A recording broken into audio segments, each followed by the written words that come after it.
Bonjour à toutes et tous, bienvenue dans les coulisses du Grand Lyon. Mon invité du jour, Gauthier Chapuis, bonjour. Bonjour et Alors, bonne année. et bonne année, vous êtes le 16e adjoint. Alors, je prends mon souffle pour votre délégation. Végétalisation, lien ville-campagne, biodiversité, eau dans la ville, conditions animales, alimentation.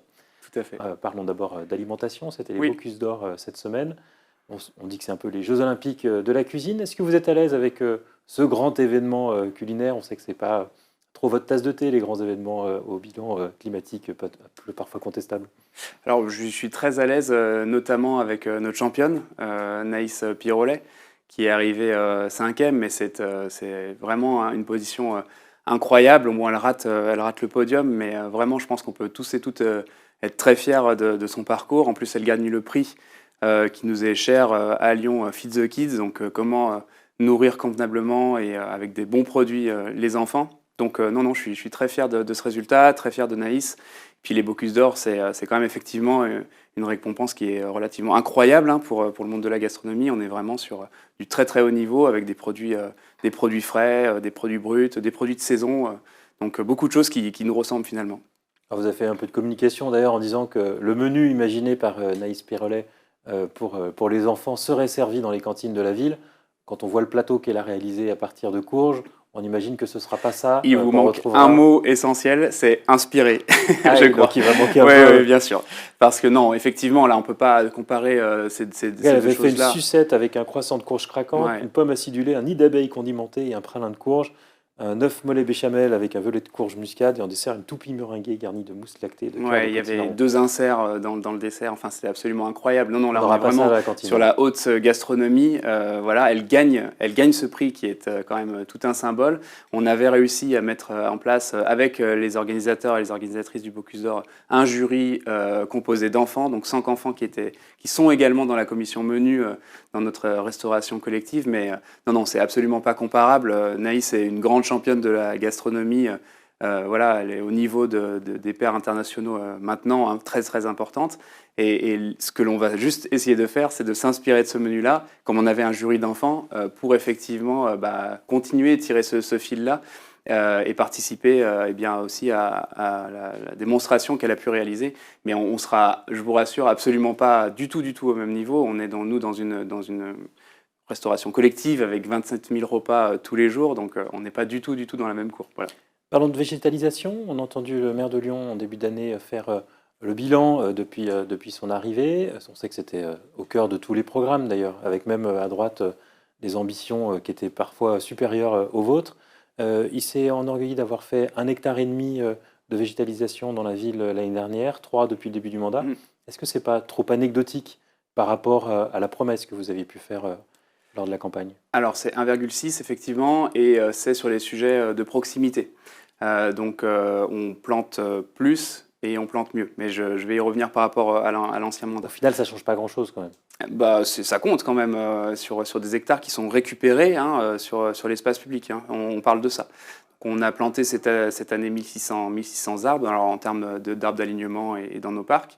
On est sur 1,6 hectare là en sujet de proximité. Ça fait, pour vous rendre compte, une cinquantaine en fait, de projets qui sont répartis dans les arrondissements. L'année prochaine, on en prévoit un petit peu à peu près 70, alors que l'année dernière, on en avait 30. Donc vous voyez, on grimpe en sujet de proximité, mais c'est une étape finalement. Et derrière, il y a également les autres leviers. Au dernier conseil municipal, on a voté 3 gros projets de parcs qui sont le parc des Balmes, le parc des Chartreux dans le premier arrondissement et Patay dans le 8e. Donc on enclenche également les gros projets voilà, de parcs. Il y a également la Confluence et puis le Cœur Pardieu là, qui ouvre sa concertation bien là pour 5,5 hectares supplémentaires en espace vert, avec l'espace Mandela qui vient se rajouter à ça, la place des martyrs de la résistance. Donc non, vraiment, en fait, il faut voir ça comme étant un socle, mais on végétalise à tout niveau, à la fois en sujet de proximité, à la fois sur les grands parcs, et puis à la fois également, et j'y tiens, sur les jardins de rue, ou comment en fait on va enclencher eh bien, finalement une végétalisation au quotidien avec les habitants et les habitantes dans leur rue et c'est pas du tout anecdotique. Objectif combien d'hectares d'ici la fin du mandat? On verra parce que là, ça va monter crescendo. On a les cours nature qui vont arriver. Donc, il va y avoir beaucoup d'hectares de désimperméabilisés dans les cours nature. On inaugure une première, la crèche Raymond, là, en février. Puis, il va y avoir les très, très gros projets cet été de décroutage pendant les vacances scolaires où les petits Lyonnais et petites Lyonnaises vont retrouver leurs écoles complètement transformées à la rentrée. Vous engagez pas sur le chiffre dès à présent? Non, je ne m'engage pas sur de chiffres parce que ça va monter crescendo et je vous garde la surprise. Autre sujet, c'est l'ambitieux projet d'arriver à zéro carbone pour l'ensemble du territoire en 2030. Grégory Doucet a dit qu'il ferait peut-être appel à des compensations et a cité votre nom parce que c'est vous qui serez chargé de trouver des villages où il y aurait des forêts à racheter ou à planter pour compenser les émissions de la ville de Lyon. Ouais. Alors on va déjà travailler sur la revégétalisation, on vient d'en parler de notre ville. Le but de la neutralité carbone en 2030, c'est avant tout un projet européen qui a été validé pour une centaine de villes au travers d'Europe. Et en fait, c'est une démarche qui va être avant tout collective. Donc on a parlé de végétalisation qui est un axe important. Il y a tout le volet aussi rénovation des bâtiments, sobriété, dont on a longuement parlé également cet hiver. La rénovation des bâtiments, c'est 160 millions d'euros que l'on met sur la table.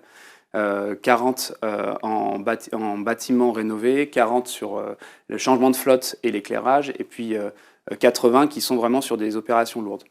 Donc ça, c'est pour arriver à zéro carbone en 7 ans. Il faudra un projet beaucoup plus ambitieux que ça. Il faudra surtout engager tout le monde. Et c'est là où je viens sur le lien ville-campagne et cette reconnexion urbain-rural. Tout de suite. Mais d'abord, vous dire qu'on ne fera pas tout rien qu'avec la ville. Il y a également un engagement de nombreux partenaires autour de la table, l'Université de Lyon, des acteurs comme la CMA, la Chambre de métiers de l'artisanat. Donc c'est aussi avec ces gens-là qu'on va réussir à franchir les étapes.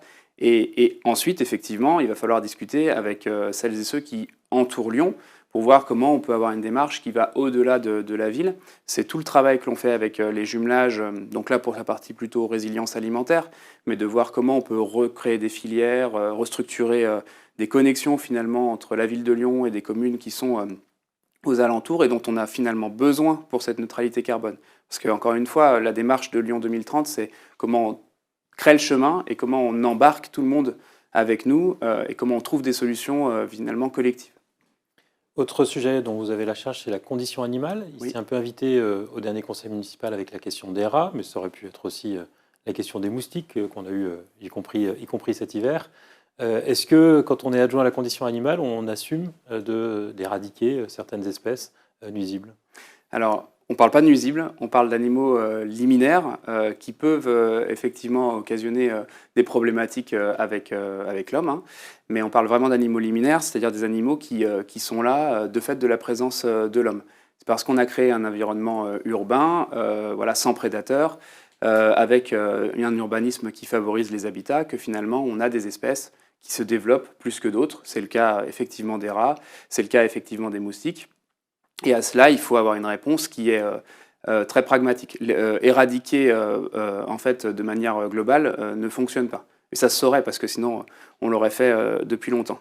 Donc il faut avoir vraiment une réflexion long terme sur le sujet, de voir comment on peut rééquilibrer finalement la biodiversité. Donc pour les moustiques, ça passe par la création de mares où on va recréer des prédateurs naturels, que ce soit des petits mammifères ou d'autres insectes. Ça passe aussi à une réflexion de comment on reconstruit, comment on rebâtit la ville pour justement favoriser ou défavoriser certains habitats de liminaires. Dans ce que vous dites, on entend il va falloir accepter de se faire piquer par des moustiques pendant un certain temps parce qu'à long terme, non, ça peut aller très vite. Solutions. La création de mares, on est en train de la réaliser en conjointement avec la métropole de Lyon. Et finalement, en fait, ça peut aller très vite. Par contre, effectivement, la solution, elle n'est pas immédiate. Et on a pensé la ville d'une manière et maintenant, il faut la penser d'une autre manière. Mais on va avoir des résultats, en fait. Après, quand vous dites très vite, c'est quoi? C'est cet été On Cet aura été, des je mares, ne non? pense pas, Donc cet parce que été, on les sera mares, piqué par on les crée en fait en même temps qu'on végétalise, donc là, sur cette période-là. Mais par contre, d'ici la fin du mandat, j'espère qu'on aura des résultats, Donc bien ce qu'on sûr. entend, c'est que cet été, vous ne traiterez pas, on faudra subir les moustiques. J'y viens. Après, il y a une autre action qui est comment on gère également, et là c'est plus pour les populations de rats, nos déchets. Parce que finalement, en plus de l'habitat, en plus d'avoir supprimé les prédateurs, on a également créé finalement une nourriture qui est très facile et très accessible pour eux, qui sont nos propres déchets. Donc c'est comment aussi on traite le sujet, et ça a été répondu par Mohamed Chi d'une manière exemplaire pendant le conseil municipal, c'est traiter conjointement avec la métropole sur nos compétences respectives, nous pour les parcs et jardins, et puis pour la métropole en sous-sol ou sur la voirie. Donc il y a une action aussi qui est directe, et là qui peut créer des résultats très rapidement. Et enfin, dans des cas vraiment isolés, ponctuels, et je fais toute confiance à la direction de la santé, également pilotée par Céline de Laurence, qui est adjointe à la santé, eh bien, il arrive des moments où effectivement on doit traiter. Et quand on le fait, on essaie de le faire avec des méthodes qui sont eh bien, sans pesticides, avec des méthodes innovantes. Mais c'est pas simple, parce que en fait, le travail débute sur ces questions-là. On aborde l'animal d'une manière différente aujourd'hui qu'on pouvait le faire hier. Et à nous maintenant de trouver les bonnes solutions pour répondre aux habitants et aux habitantes. Vous assumez qu'il peut y avoir un petit peu plus de nuisances pendant cette période de transition, ou s'il y a besoin, vous traiterez Non, non, non, comme on avant? traitera de manière efficace et pragmatique comme on le fait de fait. Vous avez présenté en ce début d'année votre bilan de mi-mandat, à 3 ans presque de votre élection. Oui. Comment vous pensez que votre action est perçue? Est-ce que la greffe des écologistes à la ville de Lyon a prise? Bah, ça, c'est à voir. Comme toute greffe, je pense qu'il faut prendre du temps pour voir si elle prend ou si elle ne prend pas. Moi, je suis plutôt confiant du retour que l'on a des habitants et des habitantes. On est excessivement présent sur les marchés, en arrondissement, en proximité des habitants et des habitantes. Le message qui est envoyé, en fait, il est plutôt bon. Nous dire qu'effectivement, il commence à voir les changements. Bon, il y a des choses qui sont visibles tout de suite, comme les rues des enfants, sur la végétalisation des premières cours. Je pense qu'on va avoir également un bon retour. Le menu dans les cantines. Enfin, finalement, toute la dimension villa à hauteur d'enfant va commencer à être très visible.